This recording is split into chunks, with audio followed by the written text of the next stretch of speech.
Hopefully this video is going to have a more consistent stream. I am looking really red right now, really yellowy. I'm not sure what's going on with my camera or if it is because I have a red shirt on. I don't know. But we're just going to go with it. Hi friends. So today I was originally going to film this video and do a normal video where you film, you edit, you upload, all of that.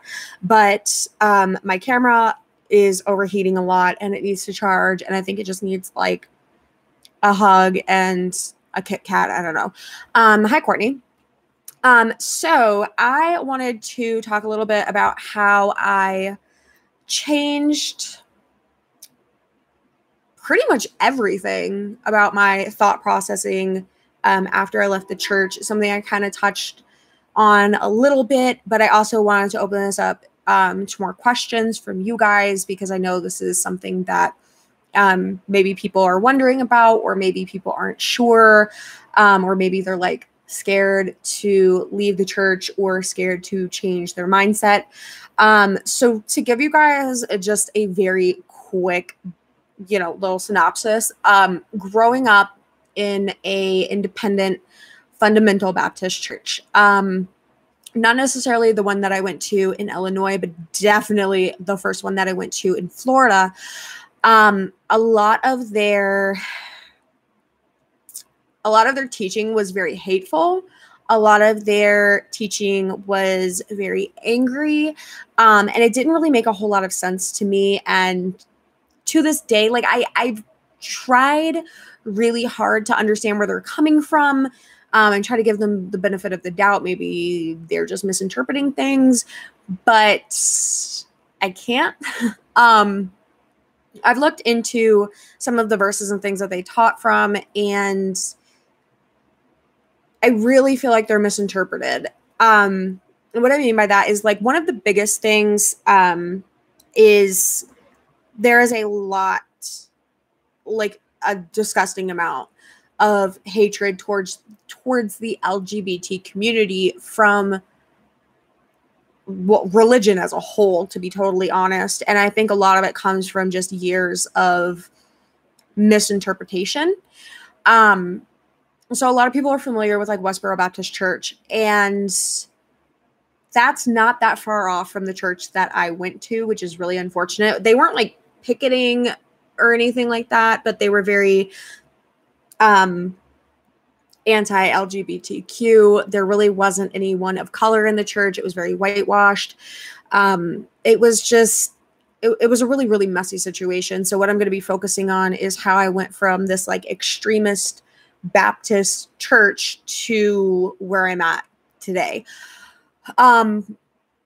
So it is hard when you grow up in a certain mindset or a certain culture to change that. And especially when it's religion based and it's like, oh, well, if you believe XYZ, you're going to go to hell. If you believe XYZ, you're going to go to heaven. It's a lot of instilling fear into people. So with independent fundamental Baptists, they are very anti-LGBT. And I know that the acronym is now LGBTQ+, but because I don't fully understand the Q or the plus, I'm just, for lack of a better term, going to use LGBT.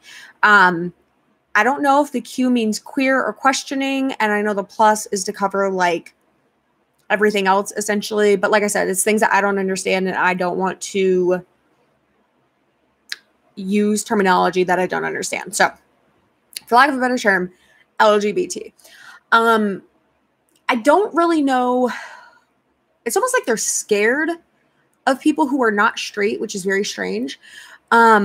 It's bizarre to me that like you would be in this religion, you would be of this mindset and this belief that you want to spread the gospel to everyone and you want everyone to come to know Jesus and all of that, but yet not the gays. To me, that's like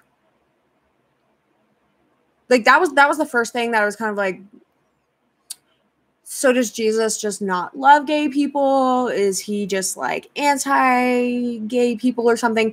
And the way that it was explained to me when I was about 16 was that basically God doesn't make mistakes.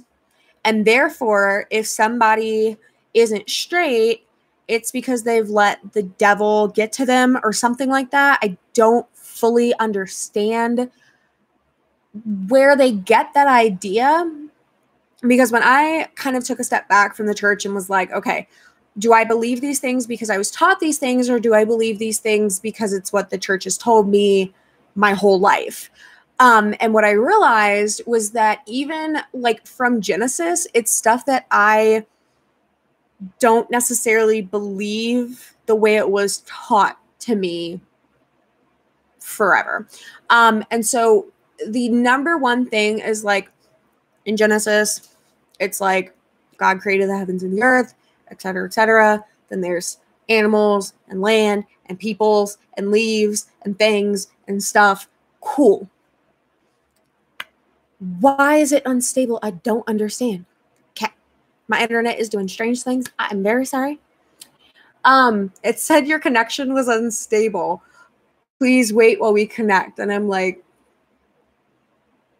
why?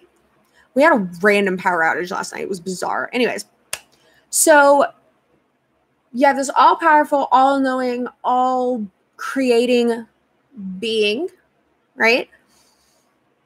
And then people give this entity a gender, which I personally have a problem with, because I feel like, okay, God created Adam in his image and then created woman. But where did he get the idea for women? Because men and women are biologically different. We've got different parts. We've got different organs. I mean, not like we have like different livers and stuff like that, but like we have like females have organs that men don't, and men have organs that women don't. They're not biologically like identical. There are differences, like physical differences. So for me, even just that part right there, when I left the church, that was like the first thing I started questioning was, does God have a gender? And so I came to my own personal understanding, which for every person it's going to be totally different, but I came to my own personal understanding that I don't believe that the God of the universe itself, the energy, however you want to put it, for lack of a better term, I'm going to use the word God. I don't believe that God has a gender. That sentence, first of all, that's a sentence, is very controversial and is very polarizing for some people, especially if you've been raised to believe that, you know, it's God the Father, God the Son, God the Holy Spirit. Okay, so 2 out of 3 have defined genders, but like the Holy Spirit, like I'm just saying, like the Holy Spirit is a spirit, doesn't have a gender. It's never been labeled a gender.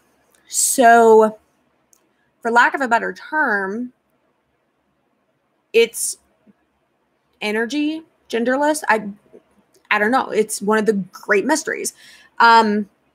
So I came to the conclusion right around the age of like 18 that I don't believe God has a gender. I know that we label God to be a he, to be a father. I think it's because he made Adam first. And maybe that's why, because God created Adam in his image. So then we're just assuming that God is male. But then if you ask Mormons, and then there's I don't remember what like denomination it is, but it's a church that was started in Korea that believes strictly in God the Mother. And I know Mormons believe in Heavenly Mother and Heavenly Father. So I'm not alone in thinking that there's not exclusively just male God, which again, super polarizing. I'm going to get so much hate for this. It's cool. It's fine. Whatever. So there's that. And so when I was thinking about, okay, well, if God doesn't have a gender, how did we get gay people?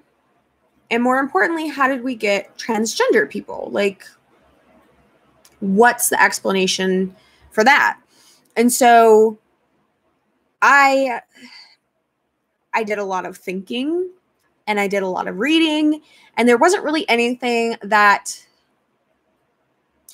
was pointed out directly in scripture. This is where gay people came from.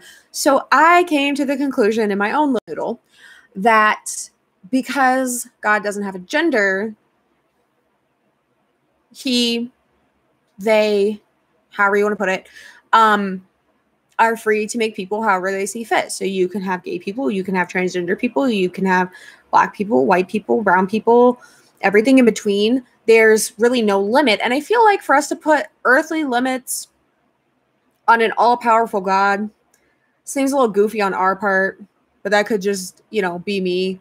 And of course, all of this is like my own like little belief system, which isn't really all that relevant.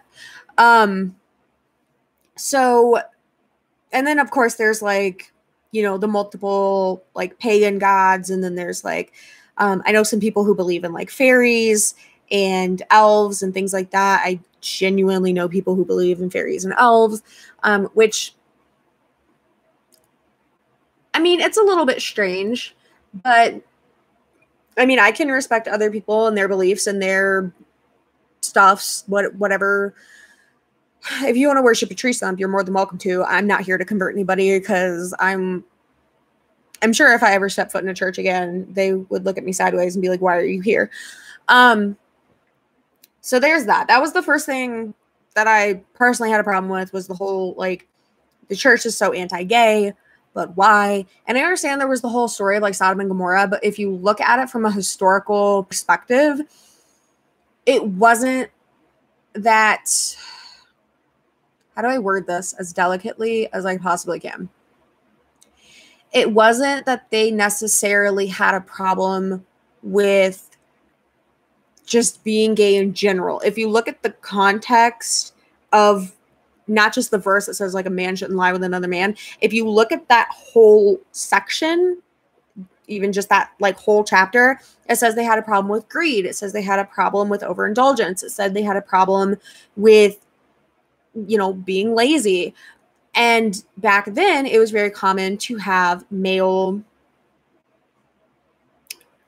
prostitutes. It's the only word I have. Male prostitutes. And so when it was like travelers or something went to go knock on Lot's door and Lot was like not having it. No, it was people in the town that wanted the angels that went to Lot's house. You can tell it's been like a hot minute since I've like been in a church. Basically all these people were having like a conniption fit and they wanted the angels because I guess the angels had a male appearance and they were like, give us the angels. And Lot was like, nah, I got daughters if you want the daughters. People are like, that's messed up. It's also from a historical context, like birth rates and stuff like that. Like, obviously, if you have gay people, it can have an effect on birth rates because gay couples can't naturally reproduce the way that straight couples can. So there's that. That could have something to do with it too, but without us actually being there and knowing the situation and living the story and whatever, it's really hard to determine what actually happened. We just have the text from the Bible. I don't believe that the actual problem with Sodom and Gomorrah, the reason that those cities were destroyed, I don't believe that has anything to do with people being gay or not being gay or just being lazy or not being lazy or just this or just that. I think it was the collective grossness of the cities and how they had become. I think it's almost like modern day. If I had to compare it to anything, I would say probably like LA. Like when I think of like overindulgence and laziness and just all around shenanigans, it reminds me a lot of like the LA culture where it's very like, I moved here to be famous. I, you know, once I got famous, I didn't want to like do anything like that kind of stuff. Not saying that like LA is the new Sodom and Gomorrah, so please don't get it twisted. But it really does remind me of that kind of like mindset. I can't really compare it to anything else because I feel like there's so many people that move to LA strictly to like become famous so they don't have to do anything anymore. I don't know. So that was another thing that I questioned was why is there so much emphasis on the whole Sodom and Gomorrah thing? It's like you go to church and either you're gonna hear about God's love or God's wrath. One of the two. The thing that I liked about my childhood church is that it was never really one of the two. You would have more like Bible lessons where you would go in and you would study the Bible and you would, learn about things. There was this thing that preacher did one time that it was like during a Wednesday night service, and it was this, it was like a really long study. So it was over several weeks, and it was, like what changed before and after the flood and like dinosaurs and like where they fit into everything. It was actually really interesting. I wish I could find the tapes of it. I'm sure it's in the archive somewhere, but I just don't have access to that. But it was really fascinating because he was saying like before the flood, there really wasn't like disease or anything the way that there is now. And so after the flood, everything was like corrupted or something. This happened, like this series happened when I was like 13. So I don't remember like a whole lot of it. It was like almost 20 years ago. If I can find those tapes, that would be a good time. But anywho, fast forwarding a little bit. Another thing that I had a problem with was when people would say like, your body is a temple. You want to keep it like as pure as possible. You don't want to do anything to defile your temple. And in case you haven't noticed, I have several unnatural holes in my head and several markings on my body. After I left, it was maybe, let's say I left when I was about 17 going on 18. Completely left when I was 18. And then I got my nose pierced when I was 19. So the way that a lot of fundamental Baptist churches work is that they encourage girls to like have their ears pierced, just like one ear piercing, which I have tunnels. They'll say have one ear piercing and that's acceptable because it's feminine. But if you have two, you're rebelling. If you have, obviously a nose piercing is a huge no-no. So when I was 17, I went and got my second lobe piercings, which you really can't see, especially because my camera's like whiting them out. Like, where is it? Boom. There it is. So I got my second lobe piercings when I was 17. And I tried to hide them from everyone I knew at church because I knew it was going to be like a huge deal. I knew it was going to be a big problem with them. So I tried to keep my hair down. I tried to, if I would pull it back, I would pull it back really loosely, or I'd pull it back like in pigtails to where it would cover my ears, because I didn't like, it was something that I'd wanted to do for a really long time, but I didn't want the backlash from it. Then after I left the church, I was like, I've always wanted my nose pierced. I'm gonna go get my nose pierced. And so I got my nose pierced when I was 19. Not that you can really see it. I have a hoop in right now, but it's there. And then I didn't get any more piercings until I was 22, when my ex-future mother-in-law gave me a gift card. It was just like a Visa gift card, and I took that to go get my cartilage done, which is these two right here. And they were like, well, you're going to pay for the earrings. Do you want to just do one piercing? Do you want to do two? And I was like, might as well do two if I'm paying for two earrings. And then before that, when I was 20, I pierced my lip. And then I took it out a couple times, put it back in, took it out, put it back in. It was a whole thing. I have had to take it out for work a few times. The last time I got it redone was 2015, August of 2015. And so it's been about 3 years since I got it redone. And yeah, that's what this one here is. And then the next last piercing I got was this one here. You can't really see it, but it's this one like inside your ear. I don't know if it's Daith or Dith. I really don't know, but it's this little boop here. And I got that done December of 2016.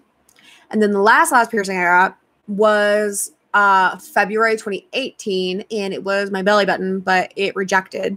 So I have 9.5 piercings. And then I wanted tattoos. My dad has 7 tattoos. My mom has none. She had her ears pierced, but she let them close. My dad was like a rocker kid, so he had an ear piercing, orange hair, tattoos, everything. So he was always very encouraging of me, you know, getting piercings and tattoos. My mom was like, "You're gonna regret that later." I have no regrets. So the first one I got was my arrow. That was in early 2015?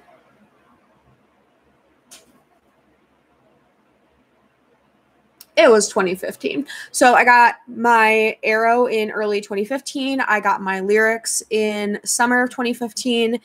And then I got my color wheel, which needs to be redone because a lot of the ink rejected. I've had a lot of health problems, like everything's rejecting. But I got my color wheel done in like April of 2018. It was really recent. But almost every year I've gone and gotten like a piercing, a tattoo, something. I just like to decorate my temple. I'm sorry. I feel like if I'm going to paint my room, if I'm going to put things on the wall, if I'm going to create a space that I'm comfortable in and a space that I enjoy, why not do that with my body? Because I have to inhabit this flesh bag for the entire time that I exist. So I might as well decorate it the way I see fit. Like tomorrow, I'm dyeing my hair. It's not going to be this nasty blue, green swamp water thing that it's been, because it was done like an oil slick kind of thing when I had extensions earlier this year, right before I went to Vegas. But it's really faded. It looks really gross. And I'm doing flame colored hair. I am so excited. You don't understand. I saw swatches of the colors today. They actually had like a mannequin head, and they showed me like what the transition of the colors is going to look like. And I just, you guys, and I'm not trying to like, I hate the idea of plugging my social medias, because I also feel like if I do that, if I'm like, make sure you follow me on Twitter, it's like, oh, so you are trying to be social media famous, but I'm not. It's just, if you guys genuinely do want to keep up on the shenanigans and the adventure that is my existence, I'm going to be posting tomorrow on Snapchat the process of the hair, because it's usually where I post. Like, that's where I post the most things. So if you're ever wanting to see things, that's probably the place to follow me. I'm trying to like crack my knuckles, but I know that like that sound bothers some people, but I'm like, ugh. I have to, or my hands hurt. I have so much makeup on my shirt. It's disgusting. Oh my word. So yeah, I figure the church has a problem with decorating your temple. I don't see a problem with it. And the thing is, my thing is like, I'm a very, very strange little cupcake. And I feel like there are some people who have convictions for things, like wearing skirts all the time. That's a personal conviction. I don't know why I'm air quoting. It's very serious for some people. So convictions are basically where you feel so strongly in your heart that something that you're doing needs to change, so you change it. So for some people, they have the conviction, females specifically, they have the conviction that wearing pants is sinful, that wearing pants is wrong, that it's bad, that it's causing men to stumble, which I'm gonna just take a little side trail real fast, because goodness knows that's why you're all here, is for the side trails. I don't find wearing pants to be bad. I don't find girls dressing like they're going to the club all the time is bad. Personally, I don't care. Okay. But for me, I can kind of see it both ways, where it's like, the delicacy of it all. Some people feel like wearing skirts gives them a more feminine appearance. It gives them more control over their body. But I'll be totally honest, when it comes to things out of our control, it doesn't matter what you're wearing. It really doesn't. And being someone who has lived through that several times, I can confirm the clothing choices you have made has zero to do with the actions of somebody else. And at this point in our society, we should be raising children to be respectful human beings and not be complete dirtbags who think that they can just do whatever they want. Your clothes has nothing to do with it. Your actions speak so much louder than words. If you're going to be a disgusting garbage person, go do it in the privacy of your own home and don't bother anybody else. Like, take your disgusting behavior, keep it behind closed doors, don't involve anybody, just you and your lonesome little self, and just go exist over there and leave everybody else out of it. Because honestly, if you're, like I said, if you're going to be gross and disrespectful, keep it to yourself. You don't need to go out and harm other people just because you feel like it. I had a social pressure put on me to only wear skirts. I had a social pressure put on me to listen to certain kinds of music. I had a social pressure put on me to, act a certain way. But these weren't things that I felt were actual like convictions. I didn't feel, because I feel like if it's a conviction, like a real genuine conviction, that's going to follow you for the rest of your life. If it's something that like your mom made you do or your guardian made you do or whatever, it's not necessarily going to become part of who you are, and you might eventually like rebel from that. For me, I rebelled really fast, and it was kind of hard at the same time. Like, I wanted to wear pants, but I was scared, and I stopped wearing pants when I was 13. I full-time stopped wearing pants when I was 15. And that included snowy winters, skirts only. I thought that culottes were too revealing because it was a split skirt, so it wasn't an actual skirt. So I was still kind of defeating the purpose of only wearing skirts, which makes zero sense. And then I started wearing pants again when I was 20, I want to say. And I didn't wear shorts again until I was 21 and engaged. Mostly when I was 22. I kind of started wearing shorts, like long shorts, just so I didn't feel like so much of a freak going out in public. Because honestly, Florida summers are very, very hot and very, very sticky. And when your thighs are very, very in love, it is very, very hard to wear a skirt. I'm just throwing it out there. So I started wearing like the long shorts that come right above your knee. And then I was like, I like wearing shorts to bed, so I can just wear them full time. And I actually wrote a short essay a couple of years ago about wearing shorts and a tank top out for the first time as an adult. It's something that I feel like a lot of people, a lot of parents put their kids in, is like shorts and tank tops or shorts and a t-shirt, and nobody thinks about it. But when you are brought up in the no cap sleeves, no tank tops, No crop tops, no V-necks, no boat necks, nothing above the knee kind of culture. It's very, very strange to wear shorts and a tank top. And for me, the first time I wore shorts and a tank top out was when I went to Elitch Gardens in 2015. And I remember writing this like essay thing on my phone, on the bus and the train. And I was sitting there and I was writing this whole thing and I was thinking like, this is not shocking information for anybody who can see me right now. Like it's summer, it's like 80 something degrees outside. It's really hot.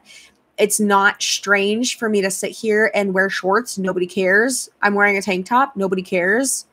People could see my bra straps because I was wearing a spaghetti strap shirt with like a loose tank top over top. So like up here, you could like see my bra straps. Nobody cared.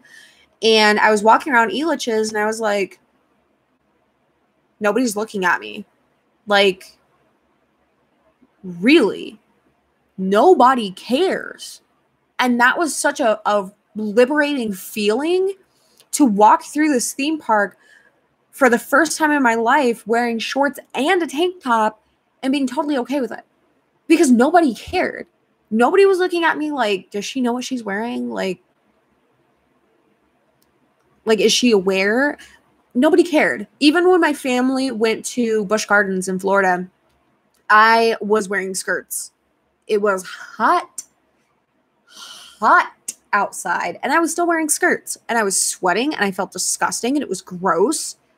And because the skirts I was wearing were heavy, like long denim skirts, and it was so icky. Like, humidity is disgusting and shouldn't exist. It's so gross. And it was just making me feel like I was just soaked constantly because I was wearing big baggy t-shirts like this, right? I'm a big fan of big baggy t-shirts. And I was wearing like a long, heavy denim skirt. So I was like melting. Okay. I was like cooking in my clothing. And my parents couldn't figure out why I was doing that to myself. I couldn't figure out why I was doing that to myself. I had no idea. But I was like, oh, must be a conviction. So when I was walking around Elitch's for the very first time, I even went to the water park side and put on a swimsuit for the first time in my adult life. And I don't mean that as in like for the first time since I turned 18 or something like that. Like literally, even when I was a teenager, I didn't wear swimsuits. Even when I went swimming, we wore baggy shirts and like basketball shorts. So you wouldn't like show the shape. And then there was no mixed swimming like at all. So boys and girls did not swim together. I remember we went to Six Flags Kentucky Kingdom in 2005 with my youth group. And even then, like you would have the boys in the theme park side and the girls in the water park side. And then there was like a really loud like alarm that told you when to switch, but you had to do it in such a way. Like, I don't know how they pulled this off, but it was like for a youth conference. So the way that they switched is that everybody kind of like went around in almost like a circle so that the boys and girls didn't see each other at the same time. So there was like no issues. So they all kind of like walked around so you wouldn't like see each other. But even then, I was like wearing a skirt in a water park. Who does that? Who wears skirts to a water park? Fundies. We do, apparently. So to put on a bathing suit, of course, my bathing suit is not a typical one. It is spaghetti strapped and it has a little bit of a V-neck, and then it comes all the way down to my waist. Like the top comes all the way. It's like a tankini kind of thing. Comes all the way down to my waist. And then the bottom is actually like it's a normal swim bottom, but it's also a skirt all the way around. That's about mid-thigh. So I'm covered. I feel covered. I'm comfortable with what I'm wearing, but I know that for 99.9% of the rest of, fundamental Baptists, that's not acceptable. I'm actually going to pull up the camp dress code for the camp that I went to when I was a teenager. Just to give you guys some information, a little bit more background about like the dress code and stuff. the convictions that were kind of thrown on me. Okay. And I believe they closed down a few years ago and then like reopened, which to me was always really weird. So let me just see. Even just looking at this, it just makes me so sad because it's like,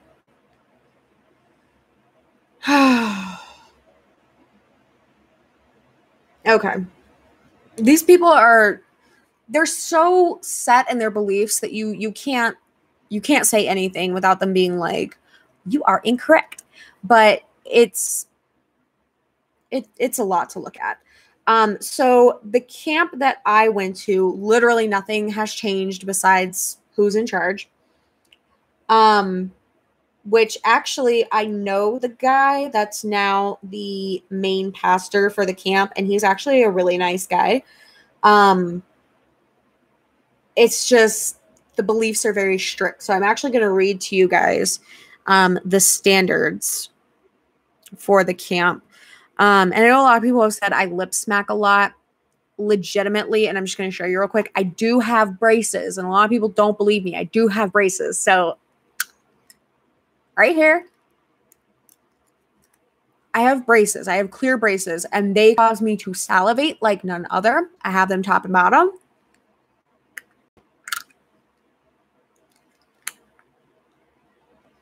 I'm not making it up.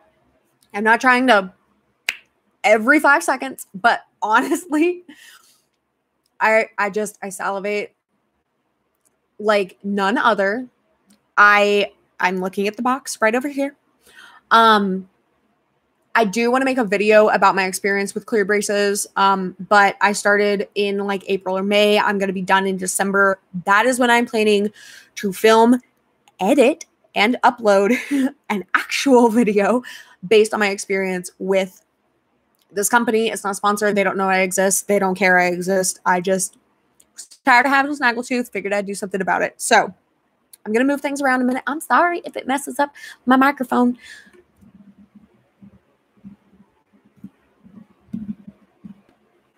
Okay. Also, my legs are going to sleep because I'm sitting crisscross applesauce, and I really just need to move my legs around, but my ankle itches really bad. I'm sorry. Okay. So, almost stepped on my camera.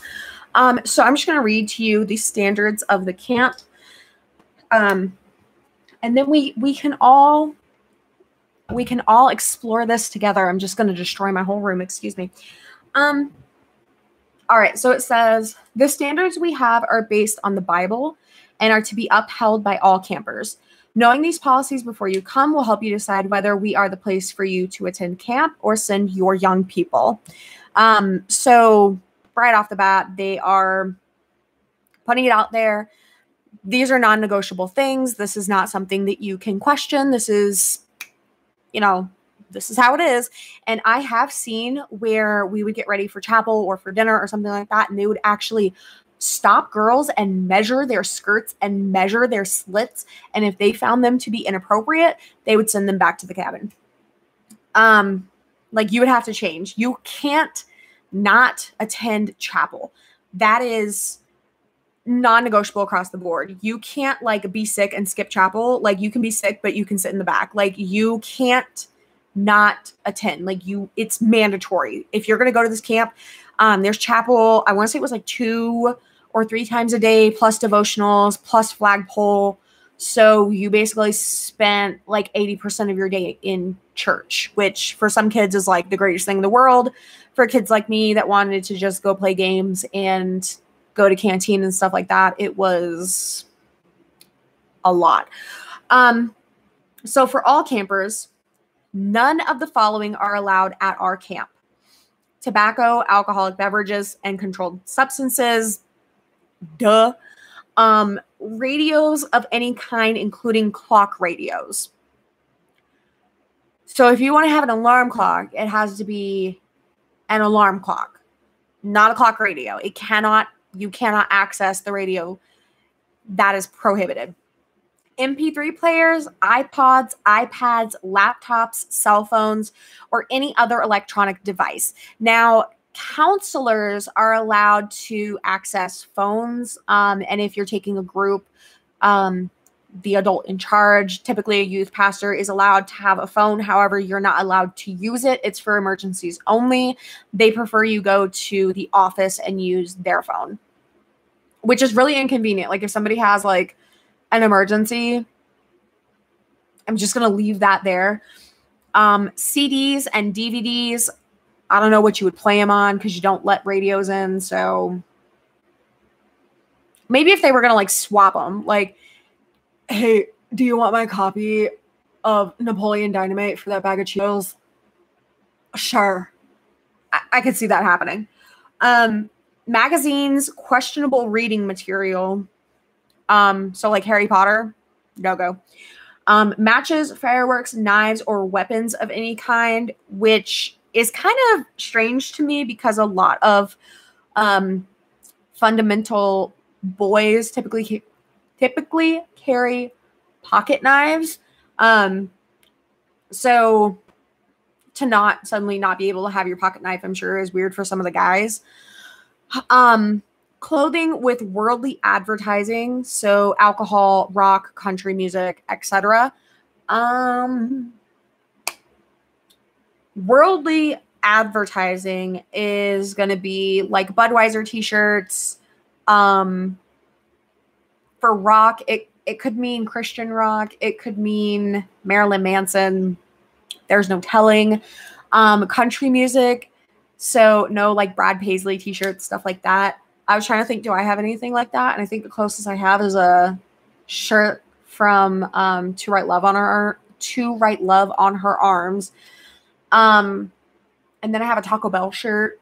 I have a Coca-Cola shirt. I'm telling you guys, it makes it hard to say things. Moving on, it says for the ladies, modest, loose-fitting skirts, dresses, or culottes, which are skirt-like or with at least one box pleat in front and in back. That's how specific this is. A box pleat. It has to be a box pleat specifically. Like, what even is that? Seamstresses. Let me know. No gauchos. No gauchos are to be worn at all times. Oh, this is still in the culottes realm. So loose-fitting culottes are to be worn at all times. They must be at least 2 inches below the knee. Slits must be below the knee as well. So let me just read that all together so you get the idea of where we're going with this. Modest, loose-fitting skirts, dresses, or culottes are to be worn at all times. They must be at least 2 inches below the knee. Slits must be below the knee as well. That's why I'm saying they would stop girls and measure their skirts and measure their slits, because if your slit was too high, they would send you back to the cabin to change. So if you had some dirty, musty denim thing you wore the day before, better put that back on. Let's see. No straight skirts, hip hugger skirts, tight clothing, sleeveless tops or dresses, cap sleeve tops or dresses, belly tops, crop tops, sundresses with narrow straps, low necklines, form-fitting or sheer dresses, pants of any style, jam shorts, or sweatpants are allowed. That's a lot. That when I first read this, I was 14, and I took it to my mom, and I was like, do I have to buy like a whole new wardrobe for camp? Because I literally don't know. Help me to understand what I can and cannot wear, because I'm very confused. So I just went to my pastor's wife and was like, help. For the next 6 weeks, everything I wear, can you approve or disapprove if this is camp appropriate? Because we can't figure it out. This is a lot to look at. Swimwear must be culottes with a dark top. Makeup and jewelry must be in moderation. As I said here with my 9.5 piercings. Sleepwear must be modest, meaning nightgowns. No pajama type sleepwear. No pajamas. No jams. You've got triple bunks, but you can't wear jams. Okay, so most of the time when I'm recording, when I'm doing my live streams, I'm in my jams. Gross old t-shirts, baggy. This one's really not that old. This one's from like early last year. I got it from going camping with Brandon. And then my shorts. I'm gonna stand up in my chair and like harm myself. Shorts. Very loose shorts because I don't like wearing pants in the summer just as a whole. I hate it. Absolutely hate it. I don't like when I can feel the sweat on the back of my knees. It's vile. It's disgusting. And I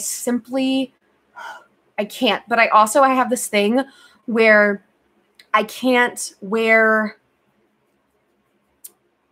like tank tops to sleep because I don't like my shoulders touching sheets. Like it freaks me out. Even if I just have like, also this is not allowed at camp. You can't do this.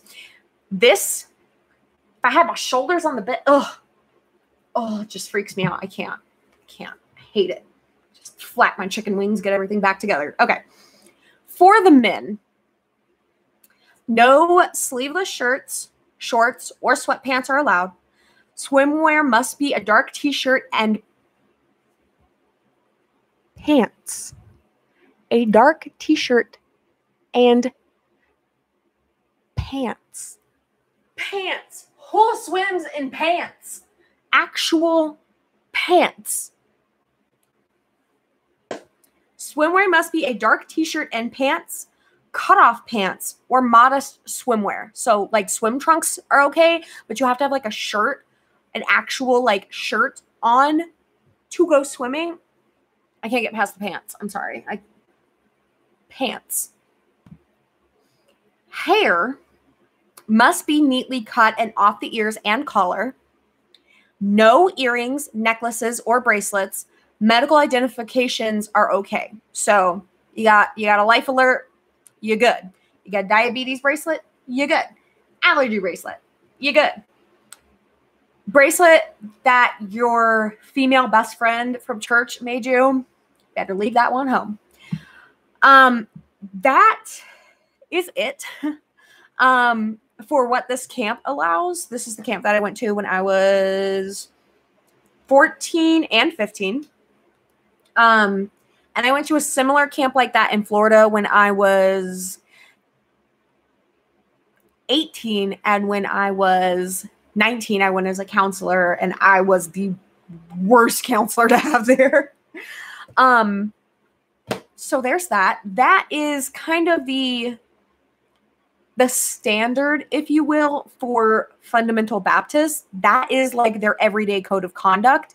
That's a lot to put on a strange little bus child, because especially in Markham, there's not a lot of legal cash floating around. So it's really hard. It's really hard to find modest clothes, but then to find modest clothes that fit everything that they want, you really are looking at dressing like a Duggar, to be totally honest. And I watched their show for a really long time, probably up until like 14 or something, because I didn't have cable anymore. But then there was like the whole scandals and everything, and I was like, is anybody surprised? Is anybody actually surprised? Because I'm not. I watched their show, and I think the reason that I watched it for so long is because it reminded me a lot of the things that I grew up in. It reminded me a lot of the very strange mindset that a lot of people have in this culture. I don't even want to call it a culture. That's degrading to actual cultures. But I don't have a different word for it. So coming from this mindset, this background, and hearing you have to dress like this, you have to act like this, you have to read this, you have to listen to this, you have to think this way, you have to be this way. When I left, it was one of the hardest things I ever did in my life up to that point, It was incredibly difficult to take a step back and be like, I'm out, bye, I'm done, I'm leaving, I can't, I refuse, I'm not doing this anymore, I'm over it. But also it was amazing to be out of that and to not worry so much. I mean, even now, okay, so I went to Walmart earlier this year and I bought some shorts, and they're all stretchy waistband shorts, but they all come like right above my knee, but they're all stretchy. And I'm like, yes, finally, buffet pants in shorts form. I'm so excited. I bought every color they had. I was too pumped. They were like $5 a piece, and they had like 4 or 5 different colors. I was much excited because I gained so much weight after my car accident. I didn't really have anything that fit anymore. And also I don't like, okay, so my truck has leather seats, and I don't like when it's hot outside and my legs start sticking to my seat. It's gross. So I bought longer shorts so I could be comfortable in my own vehicle, which has come much handy when going to like e-liches and stuff like that, because I don't know about you guys, but I am an unfortunate soul who has much thigh sweat. And so if I wear like short shorts or a skirt or something like that, I'm just sitting and cooking and being soaked in my own dampness, and it's disgusting, and I can't. I feel very liberated not being a part of the fundamentalist world anymore, which is going to it's going to offend many humans that I know. But I also want to make it clear that just because it didn't work for me doesn't mean it doesn't work for other people. I know people who are still in the church, who are still very active in the church, who are still doing the skirts thing, who are still living by these like camp standards. They're very, very happy people, and cool. Glad it works for you. But I like having my temple decorations. I like having my thighs divorced instead of always in love. And there's a very real friction that happens with thick girl thighs not having something to separate them, which is why I say my thighs are just very in love. And so in the summer, when your thighs are really in love, it's like starting a fire between your kneecaps. It's the actual worst, in case you've never experienced it. For those of you who don't have a thigh gap, you know exactly what I'm talking about, and it's very uncomfortable, okay? I have never been so excited to put on separated bottoms. I took that for granted all throughout my childhood, okay? Now, as an adult, I don't have to do that anymore. I mean, sometimes I do it at work if I choose to wear like a dress or a skirt or something like that, but I don't have to because I'm not part of that anymore. There are some things that I do still adhere to, like the tank tops thing, the cap sleeves thing. I have to have something covering my shoulders at all times. I don't know why I'm so self-conscious about my shoulders. Maybe because I have like old lady chicken wing arms. Like, you see what I'm saying? It's just like a flat, like a chicken wing kind of. It's very sad. It's very sad. But I feel like I have to like cover my arms all the time. Which it could be because I'm just self-conscious about my body. It could also be just because I grew up hearing that tank tops were the devil, which is something my grandma actually told me once. She told me that tank tops were the devil. She has told me that pants were the devil, and I just shook the whole universe. My grandma's from Alabama, so she has the thickest Bama accent, and honestly, and it's not me saying like everybody from Bama talks like this, but she would literally tell me, did you know that pants were the devil? Did you know that the Baptist church was the devil? Did you know that the Pentecostal church is the only church that Jesus has ever really been a part of? I mean, honestly, she really does talk like that. I wish I was making that up. I wish I was making that up, but I'm not. It's very sad. But yeah, I think the best, if I could give anybody some kind of advice as to this whole topic of like leaving the church and changing your mindset and things like that. It wouldn't even just be like leaving the church. If you've grown up in a certain kind of mindset, maybe your parents were kind of forcing you to attend something that you didn't want to attend. If you took a step back as an adult and you're just like, I don't even know what this is. I don't know if I believe this or not. Definitely, once you are able to, and I know that for some people it's not always the safest option, but once you're able to, definitely do research. Don't be afraid to ask questions. Don't be afraid to look into things. I started doing research on Jehovah's Witnesses, and it's been kind of sad, to be totally honest, because it's so controlling in a very, very strange way. And there's a lot of teachings that, like, if you ask about them, they'll get completely ignored. I've also looked into the Muslim faith. I feel like it's a very misunderstood and very, what's a good word? I don't have one. A whole English language just out the side of my brain. It's just a very misunderstood thing, and I feel like a lot of people have preconceived ideas about the Muslim faith that may or may not actually coincide with what they actually believe.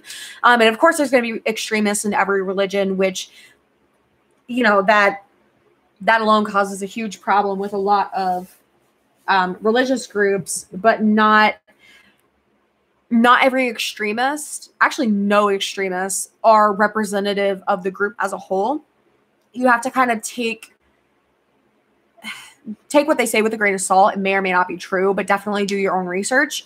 I don't know anything about the Muslim faith, so I have been looking into it. I had the Quran downloaded on my old phone. I'm looking at it. That's why I'm like down here. You can't see what I'm looking at, but just trust me. My old phone is down here, and it has a digital copy of the Quran on there, so I can read it and kind of try to understand a little bit better, because I don't like to be ignorant, especially when it comes to people's faiths and cultures and things like that. I want to be as well educated as I can be, because America itself, like the US, doesn't necessarily have its own culture. It's a melting pot of other cultures. And so for me to sit here and be like, I'm from the South, so bacon beer in America, it's really ignorant of me.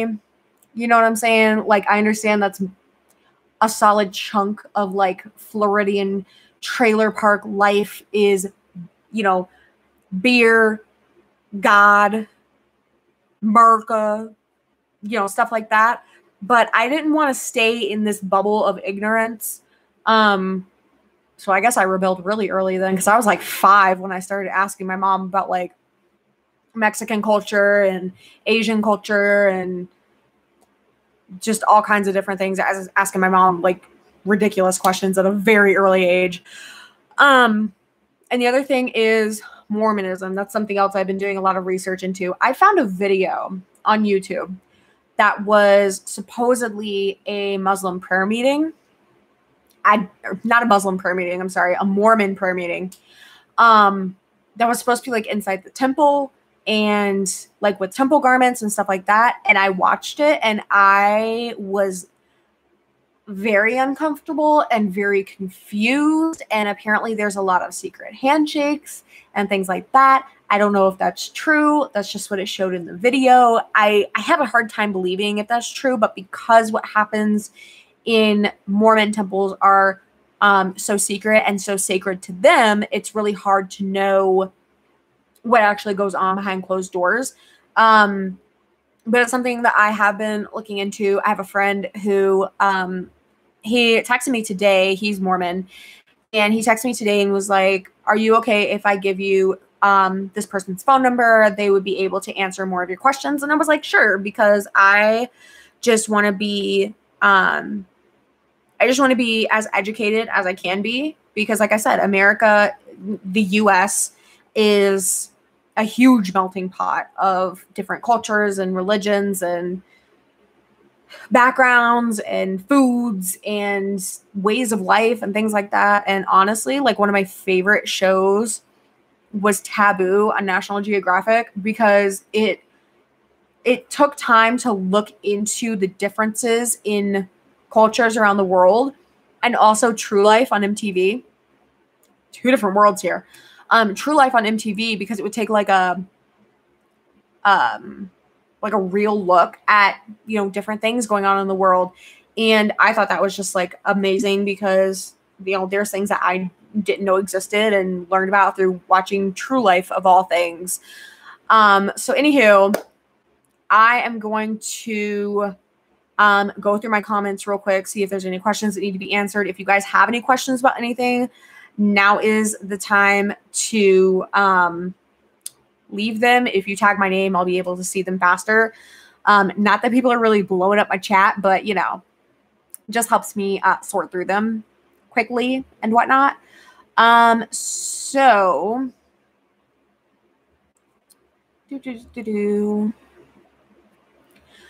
Courtney said watch Zeitgeist on YouTube.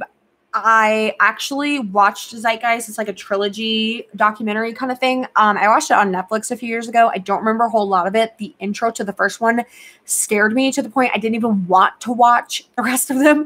But I did. It's actually really fascinating, and I do need to go back and rewatch it. I think I would better understand it now than I did a few years ago. Let's see. She also said, I was raised as a Christian. I wasn't allowed to have any piercings at all growing up, but as soon as I turned 18, I took myself to get my ears pierced without my parents knowing. If you're 18, you're an adult. You can legally do what you want. However, that is kind of a risky thing, especially if you're still living with your parents. I'm not encouraging people to like hardcore rebel against everything they know, but I am saying that it's important to kind of think for yourself and find something that you believe in wholeheartedly, because it's something you truly believe in, rather than just drinking the Kool-Aid, following the crowd, however you want to put it. If you're in a position where you can, you know, do those things, like my parents really didn't care. They didn't care if I was Christian, Jewish, agnostic, atheist, Catholic, whatever. They really didn't care. Even within in the Christian faith, they didn't care if I was Baptist, Methodist, Pentecostal, Seventh-day Adventist. Like my parents didn't care. They wanted us to think for ourselves, which I'm very thankful for. But I know that not everybody has parents like that. Even now, if I told my parents like, "Hey, I'm gonna be Mormon," they'd be like, "Okay, cool. Do you want a cookie?" Like, they don't care. For my parents, it's more important to them that their kids are happy and healthy and functional members of society, rather than miserable in a specific faith group. I, however, still identify as Christian. Just to put that out there so nobody's like making assumptions, I identify as Christian. I don't identify as Baptist necessarily, or any other denomination. I believe in God. I believe in Jesus. I believe in the sacrifice of the cross. I believe in the resurrection. I don't, however, believe in the legalistic aspect of what Christianity is. I follow God. I don't follow man. I follow the Bible. I don't follow man's interpretation. Just putting that out there so we're all on the same page. If you got a problem with Christian YouTubers, bah. And this is, I'm not going to sit here and like shove my faith down people's throats, because it's not the most relevant thing, but I do feel like it's important and helpful for people to know where I'm coming from when I do talk about these things, because it is something that was ingrained in my being from a very young age and did have a significant impact on how I grew up and the kind of person that I became. So yeah, it's not the most relevant thing, but it's helpful. Let's see.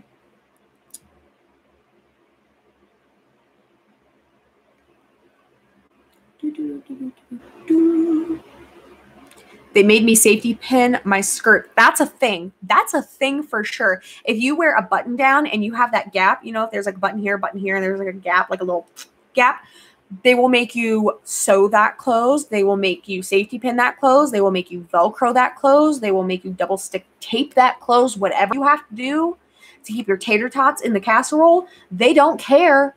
They don't care at all. You do what you have to do. Make sure everything is covered. Safety pinning your slits was a thing. Sewing your slits before camp was a thing, and then like taking the stitches out when you got back to your home church, like that's a thing. That's absolutely a thing. Jamie said, hey, new sub here. Hi, friend. We're so happy to have you here. I can't wait to have like more discussions on the channel. I want to do like weekly live streams, maybe on like a Friday night or something like that, so we can just kind of kick back, talk to each other, hang out. I work weekends, so having actual like weekend live streams isn't always the most functional thing. I do get off early on Sundays, but I also like snacks and sleep.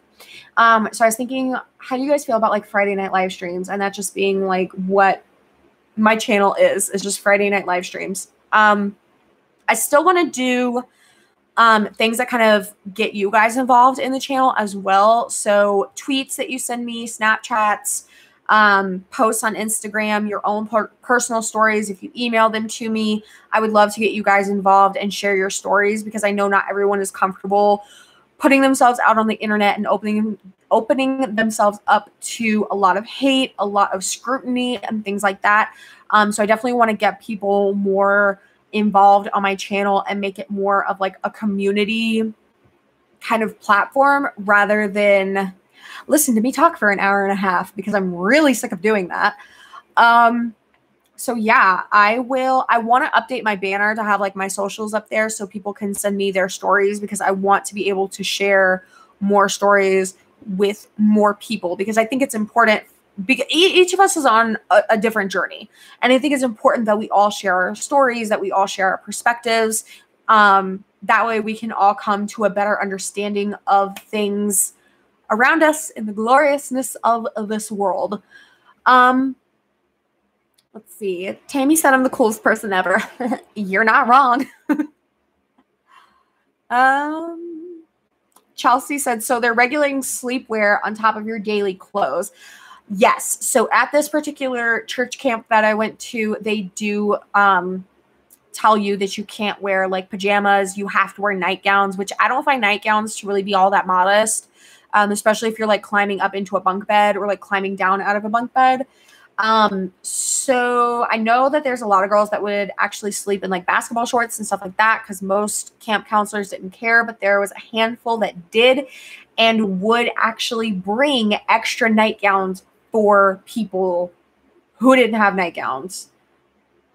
I don't know about you guys, but I hate sleeping in a nightgown because it all just bunches up and like rolls up and it chokes you in your sleep and it's all the way up here or whatever. How is that helpful? How is that modest? How is that, like, what are you going to do? Tell me, what are you going to do? You're going to come in and you're going to just pull back the covers and be like, I see you with those shorts on. You better put on a nightgown. Like, nobody's doing that. Like, back up, get out of my bubble. What I sleep in is not your business. Even though I already showed you guys, I record in my jammies all the time. I literally had work clothes on, and then I decided jammies were more important. So here we are. Nobody's taking away my pajamas. I worked too hard for these. I wear jogging shorts over my suit, but they would probably be deemed too short. The purity culture of the churches is ridiculous now that we have to be perfect from day one or it's a horrible sin. Those comments came from Elizabeth Miller. So your shorts probably would be too short. If they go above the knee, they're too short. Doesn't matter what kind they are. Just bah.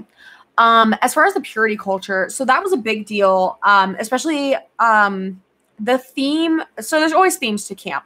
And the theme for the camp in 2009, when I was in Florida, was whiter than snow, which by today's standards, just that alone is like a racist thing. It wouldn't fly today. But whiter than snow was actually in reference to purity. And I was that kid who had a purity ring that I bought for myself at Walmart for like $20. And I think I like threw it out in a forest somewhere. I don't know. Anyways, so I had a purity ring, and it was just a plain silver band that I wore because I can. I made a vow. I was looking for my photo book because I know it's in my photo book. I made a vow when I was 15 that I was going to be pure until marriage. But when you think about it, people who have maybe experienced unfortunate events in their life that have taken that away from them, people who have already messed up, messed up isn't really the word, but people who have chosen to take different actions before they made those vows, things like that, are kind of looked at as less than. And so for me, when I was 15, I thought I was okay to like do this or whatever, but unfortunately that right was stolen from me when I was about 4 years old. So I grew up thinking like, okay, like I can get past this, like Jesus will like cleanse my sins and my soul and everything will be fine. But I still felt like not acceptable.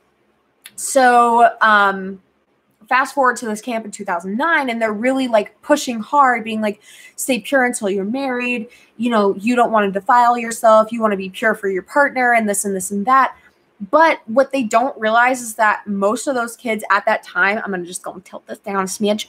Most of the kids at that time were around 17, 18, 19. Teen camp is usually like 15, 16 plus. So you've got 15 and 16-year-olds going to camp with like 17, 18-year-olds.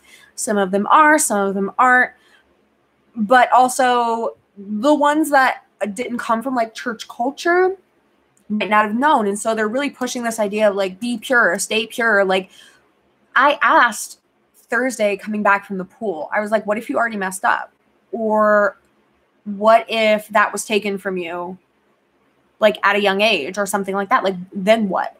And I think somebody heard me talking about that because that evening it was something that was really heavily addressed with a very, I don't really know how to put it. It was just a very delicate way that they handled it, where they didn't, it was almost like they didn't want to talk about it, but they knew they had to. And so they were talking about how, you know, Jesus forgives you of your sins. He can forgive you of your transgressions and things like that. And one of the things that they kind of touched on was if you had been abused and things like that, like Jesus forgives you, it's not your fault, but also still pushing this like modesty standard and kind of victim blaming at the same time. So it was very confusing on how that was being presented because it's like, but which one is it? I have like a fuzzy on my chair. Oh no, that's makeup. So this is where I like sit and do my makeup in case you guys didn't like catch up on that. That's why my laptop is over here instead of over here because this is covered in makeup. So anywho, they were kind of pushing this like modesty narrative while also pushing this purity narrative and saying Jesus loves you, it's not your fault and everything. And it was just, the mixed messages was a lot. I understand they were trying to be delicate about it. It wasn't helpful, it especially for people like me who, you know, had that taken from them. It's very hard to talk about things like that without contradicting yourself, especially from a very strict standpoint. I don't really want to get into too much detail because I know things like that are very, very sensitive and very, very controversial topics. And I don't feel like that's the most relevant thing happening today. But I do agree that the purity culture, it's a lot, and it can actually be detrimental to force feed this idea of, you know, abstinence only to kids. I think it's more important. And when I say kids, I mean like teenagers. I think it's more important to address things like that in a safe, respectful manner so that both parties are being, you know, respectful to each other. They're feeling safe. They're being safe. And, you know, the relationship as a whole is a safe, respectful, you know, thing rather than what it actually is. I'm being very vague. I know I'm being very vague and it's not really helpful, but again, sensitive topics are sensitive. Let's see.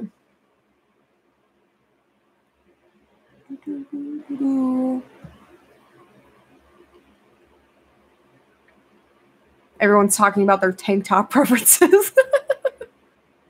Y'all are too much. No spaghetti straps, only spaghetti. Agreed. I want to put that on a t-shirt. Like an actual t-shirt. I think that'd be just tops. So Elizabeth also said, it's hard to go against what we are taught. I get a lot of anxiety. My mom was super controlling. My parents were chill. But the church that I chose to be a part of was more or less controlling, for lack of a better word. It can cause a lot of anxiety. It can cause a lot of stress. It can cause a lot of it can cause actual like problems. Like if your parents are super religious and they want you to be brought up in the same religion as them, and then you rebel against them, like it can actually cause rifts in the family. So I definitely understand that it is hard to step away from those things and be your own person, especially where religion is concerned. But I'm, like I said before, I'm incredibly thankful that I had very understanding and very supportive parents. Not so much when it came to the cult-like mindset of the church that I attended in Florida. They were, mostly my mom, very against it. And my dad is just a walking encyclopedia of revelations. And so he would just quote scriptures at me about like false teachings and the beast and things like that. So I had a lot of fire and brimstone teachings put in my brain. Thanks, Dad.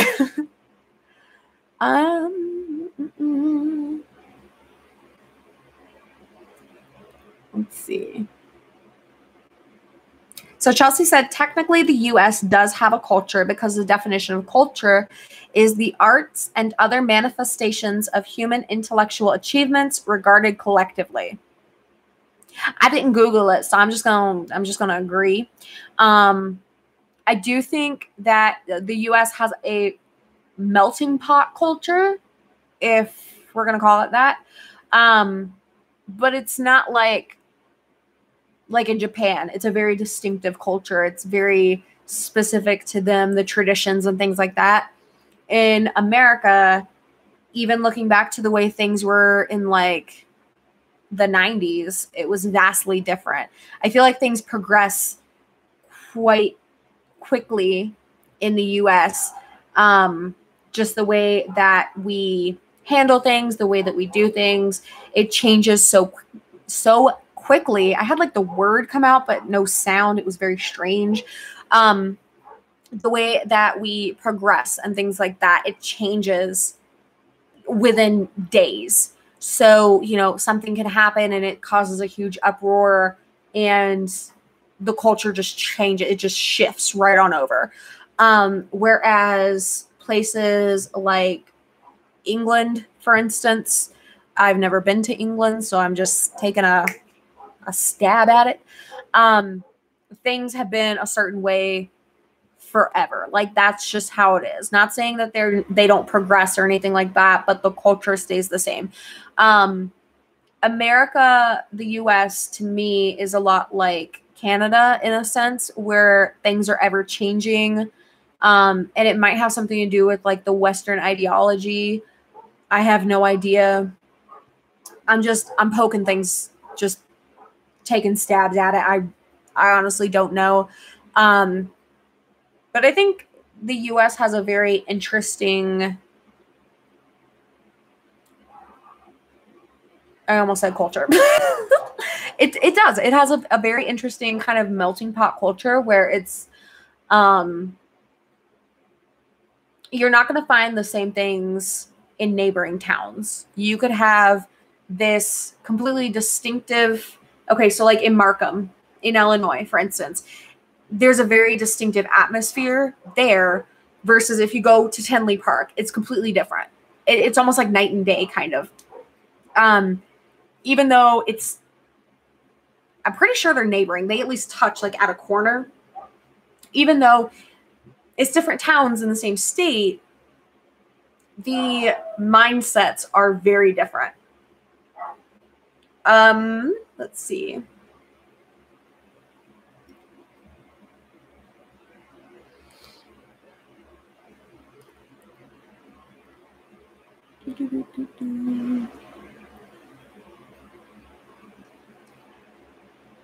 Tammy said, okay, Jeffrey, bye. So the whole bye thing actually, because I can't stand Jeffrey as a person. I can't reiterate that enough. He's just not somebody I have to associate myself with. So the whole bye thing actually came from a few years ago. Me and one of my friends got into a bye Felicia match. And so it just became like a thing. So it's not just like bye girl bye. It's like bye. It's like a really exaggerated thing.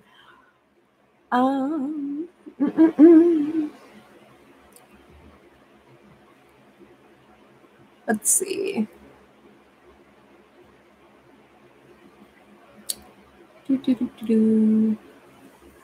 Yeah, bye, Felicia. This was from like 2014 was when we started it, when we were in college. And then it rolled over into 2015, and then I kind of forgot about it. And then it like popped back up a couple years ago. I say a few years ago, like this was like high school or something. So old. But yeah, I was like, bah, bah, Felicia. Like it's a whole thing. Even my nieces do it now, where it's like, bah, Felicia. Okay, you're 4, calm down. Another thing is, and I know for a fact this was just my youth group, because my youth group was a hot mess. But we had like our own slang in youth group, where we would say, well, first of all, this was like this for some people, where it's like, if you saw this, like you'd get punched, where people are just like, you know, like in pictures, just like holding it down low. I don't know where that came from, but for us, it was this. And this was called muff. And then somebody told the girl who started it what muff actually was. None of us knew. We were sweet little innocent baby children. And so this became like a swear word in church, because it was like, got him. That was a whole thing. We would make up songs, like make up really, I mean, looking at it now, like kind of offensive songs, to actual like real world songs. We would make like the remix. What was the other thing? Booted. Oh my gosh. Booted.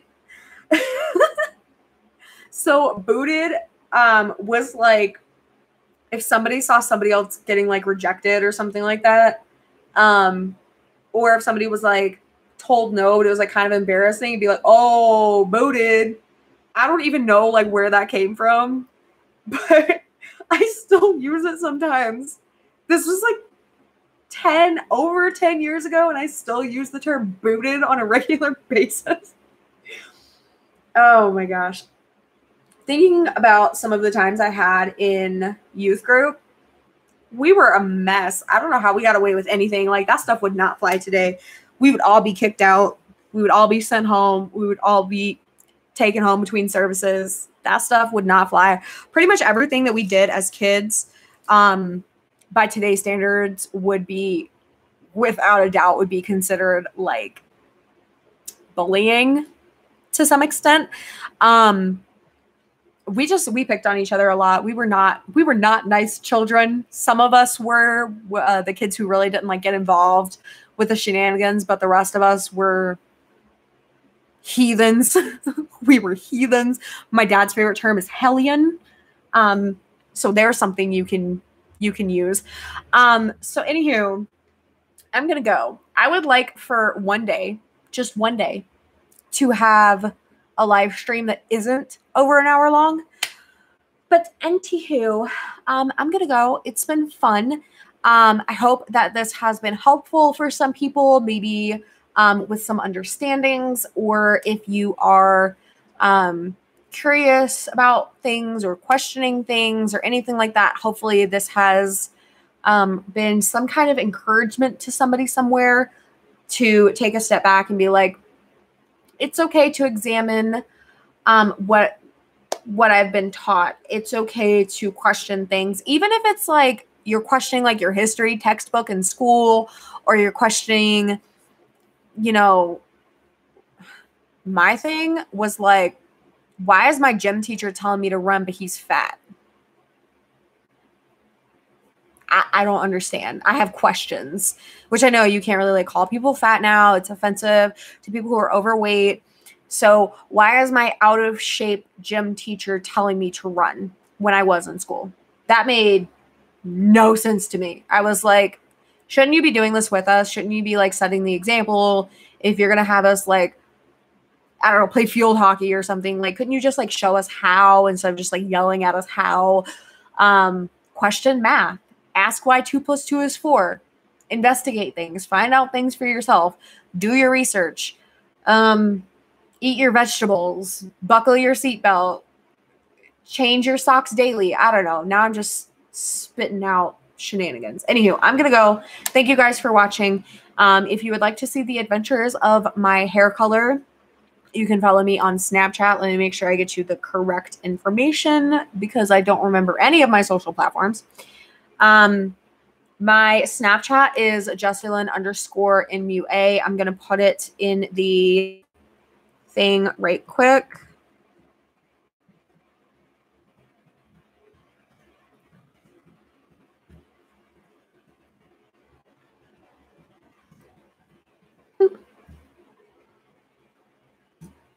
There you go. If you guys would like to follow me there, I feel weird. I hate the idea of like plugging my socials. But I don't know, sharing is caring. It's kind of the same feeling for me if I was going to sit here and be like, don't forget to like and subscribe. And make sure you comment down below and share this video with all your friends. Like, to me, that's just like pandering, and I can't. I can't. So anywho, I will see you guys later. And yeah, if you guys have any questions or anything, definitely send them to me. I would love to hear you guys' stories because everyone is an individual and everybody is on their own path. And I would love for you guys to join me on my adventures, and I would love to join you on yours. So definitely send me your stories. And then maybe we can do like a community Q&A type thing next Friday for the live stream, because like I said, I want to do these like weekly. This daily upload stuff is for the birds, honestly. So I will see you guys later. Bye.